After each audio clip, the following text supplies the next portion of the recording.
Hello, my name is Mitya, and today I'm going to walk you through the concert sample project. When you open the project, you see that the first timeline is already running and it is looping around this section. In every section you have some notes to explain what's the purpose of this section, and also this applies to the markers as well. And you can get more information on the dedicated web page.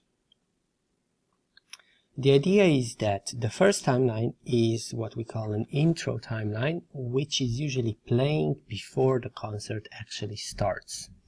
So in this Q1, we are just showing some welcome message and instructions on what to do next.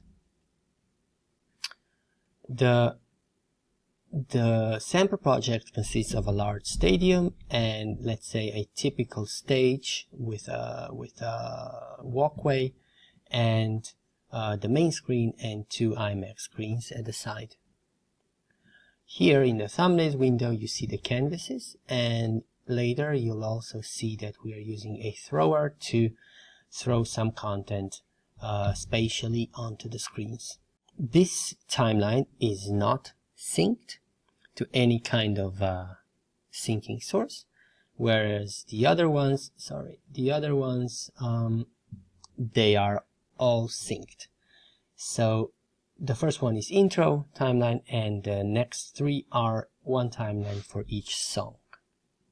And as you will see, we are using the negative offset for each song, spaced out by 30 minutes. The project is set up to receive timecode through MIDI. You could also use LTC, or you could use ArtNet timecode. I'm using Loop MIDI in this particular case, and then I'm also using a software called Timecode Sender, but there are plenty of other softwares available for that. So let's go through the first timeline.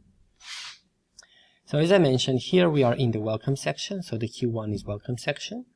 And then the idea is when you already know that the artist is coming on stage, let's say in 20 minutes or 30 seconds, you would get the signal to switch to cue number 2. So in timeline 1, all of the cues are manual, so they're not based on timecode. So I'm gonna click on Q2, and the content starts playing the way I programmed it. You will see that we use a lot of fade in and fade out properties in each individual layer. All of the layers that you see here are created based on our layer templates. Most of them are video layer templates. This one is an image layer template, and what it does, it renders to IMAX canvas, which is this one, and then if you double click here, you see that the IMAX canvas goes to both IMAX screens. So whatever you render to IMAX canvas, it's going to get shown on both left and right video screen. Most of the main video sort of layers are rendering directly to the main video screen.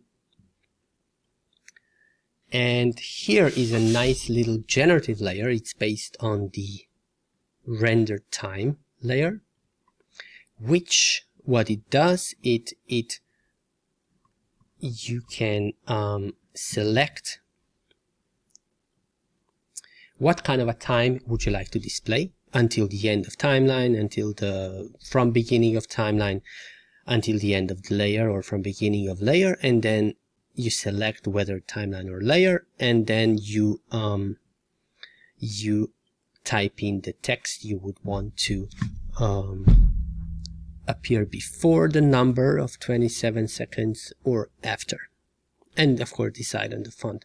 So you could have this information embedded into the video, of course, but the way I decided is just to, as a, let's say, a last minute request, you can very easily create this kind of a layer.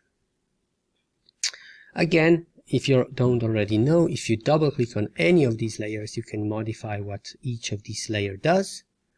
And then if you find that this is a modification you would use often, you can save it as a layer template and then reuse it in other projects. So let's move now to the second timeline. After the timeline 1 is finished, it sort of holds here. And then when the first song starts to play, as you see here, this timeline expects the timecode starting at 30 minutes. So I've already set up this little program so that when I press this button here, the timecode is going to start to run from 0030 on. So let's do that. Okay, you see that what happens is that we started playing this timeline. So let's go through what's happening slowly. So as you see, the entire timeline is synced. Obviously, we made the timeline way shorter than a typical song would be, just so that everything happens faster. So I'm going to press pause and explain the layers. So here you see that this layer sets the timeline that you select to the selected play state. So because we are playing one timeline after the other, every timeline stops the previous timeline. And you can do this easily by using the control and set timeline state layer, which is what this is. Then we use a video layer, obviously, where we are rendering again directly to the main video screen with the fade in and fade out properties. Nothing special about that. This layer is based on texture to mapping. And what this layer does, if you double click on it, you see that it has basically just a very simple render to node. What we wanted with this layer is we wanted this video to also appear on the IMAX screens, but not mapped through a canvas, but mapped through a thrower. So you see, if I move this thrower, you see that it is changing the way the content is mapped to these two screens. So there are several ways that we could have done this. One, of course, is to again play the same video, which is not very wise in terms of performance.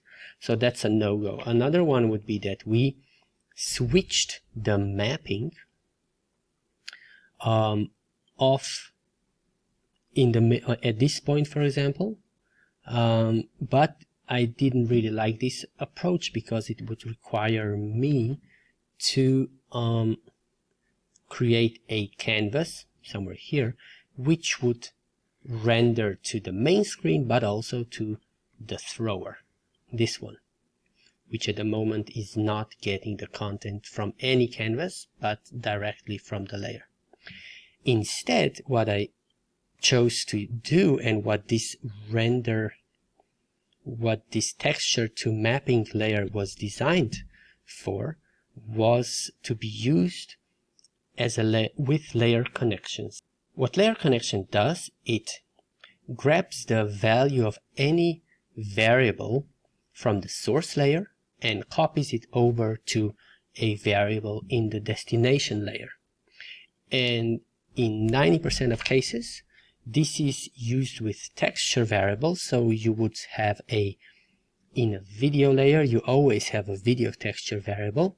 So if I hold Alt and drag it, I've created a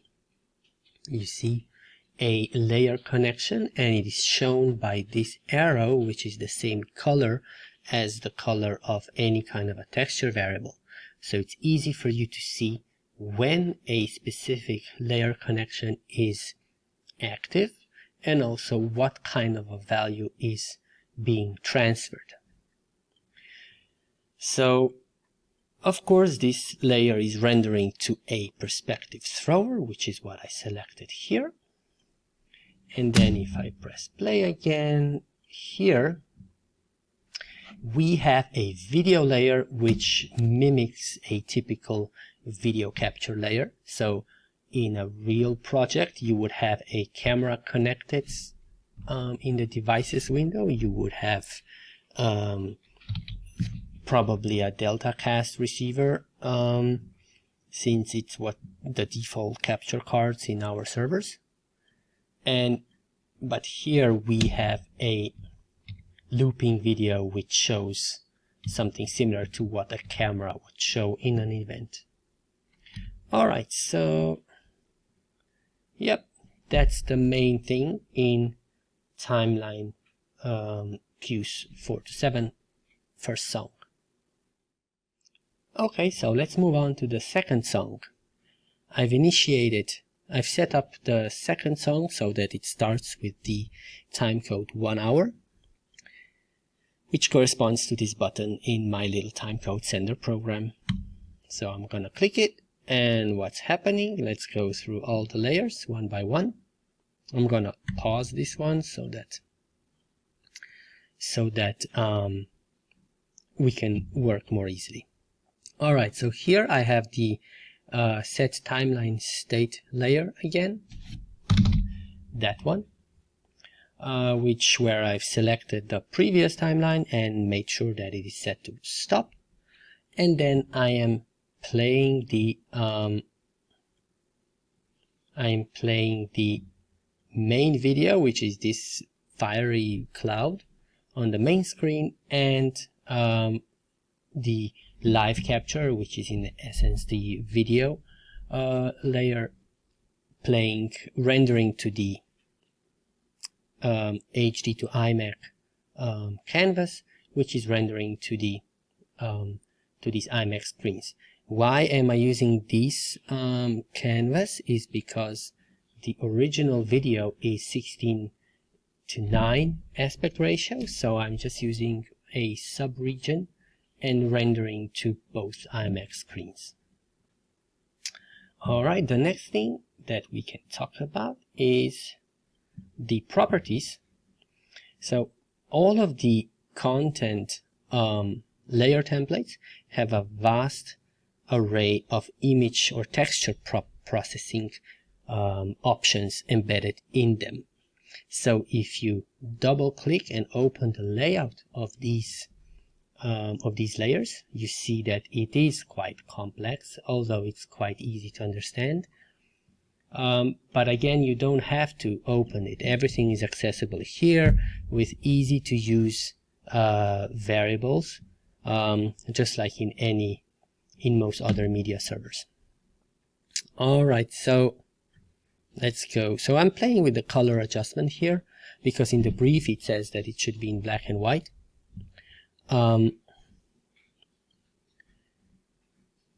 So here I'm increasing the contrast, decreasing the saturation, and increasing the brightness a little bit. So let's just play to the end of it. And then Q9. So here technically we would be synced to the timecode. And then at the end of the section the sync stops, and we are also stopping the timeline, because the idea is that the artist would just stop and chat with the audience. So yeah, she would just basically stop, and you don't know when exactly we would want to play onwards.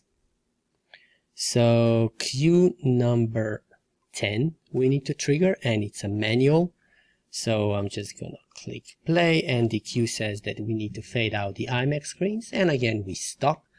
And then cue 11, which says fade up the iMac screens, again in black and white, and then also fade up the I'm gonna pause here, fade up the main screen where we are showing the live stream, the live input, but split to thirds. And let's see how this is done. So as you can see, I'm rendering to a canvas called thirds, right? And if we go to this canvas, we see that we have the canvas, which is then rendered 3 times to the main video screen, splitting the same image into 3 repetitions. All right, and so let's press play. Since we are at cue number 12, we might want to talk about another checkbox that we have. So every section has a checkbox called uses cue and markers as well. So if uses cue is checked, the cue is going to appear in the cue list window. However, if you look at the brief, this particular cue is basically automatic, so we are using this section not to manually jump to it or something like that, or to stop the playback. We are just going to play onwards. So to reduce the visual clutter, you might want to actually uncheck this checkbox, and then the cue 12 disappeared from this window. So the idea is that in the cue list window, you might want to keep only the cues that you actually need to trigger manually. So in cue number 12, we will return the screens to color. And so let's see how this is done. So the way this is done is by enabling the curve flag of these 3 variables. And as you can see, I am adjusting their value through time. So that's what Curve Editor does. It's very useful for these things. And we are doing it both for the main video screen as well as the IMAX screens. So this is the IMAX screens. All right. And then we just play onwards until the end. So for the final timeline, for the third song, as you can see, it is set to 1 hour and 30 timecode offset, which I can trigger by pressing this little button.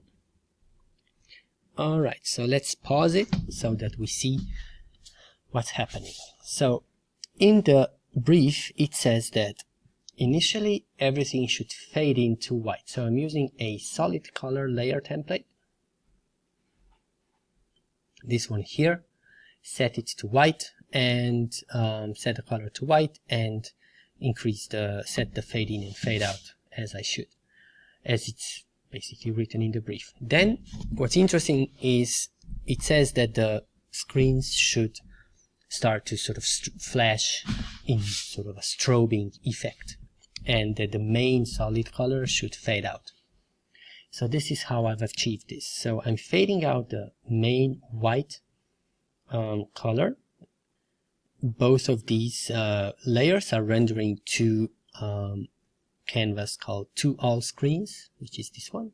Strobe layer is an interesting generative layer, which you need to, it works only if you map it to a canvas, and that particular canvas needs to be split into equal sub areas which are mapped to the screens that you want to flash, strobe.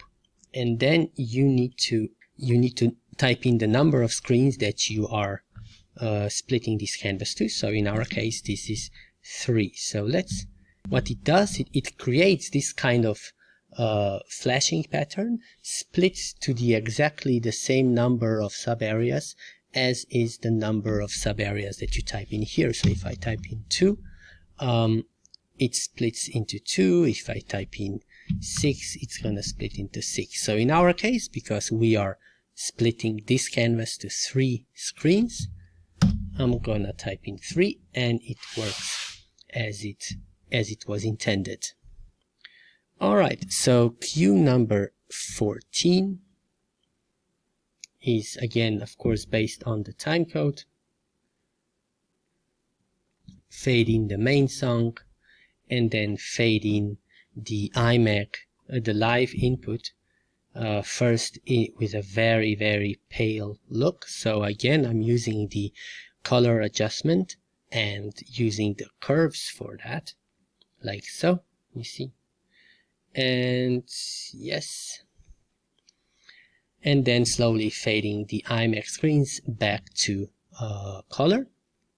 And then here again, I'm using the texture to mapping layer template, and in combination with, you see this arrow with the layer connection, and I'm using the add blend mode, and I'm rendering directly to the main video screen. We roll to the end and then we'll slowly fade everything out, again using the fade out property of a layer.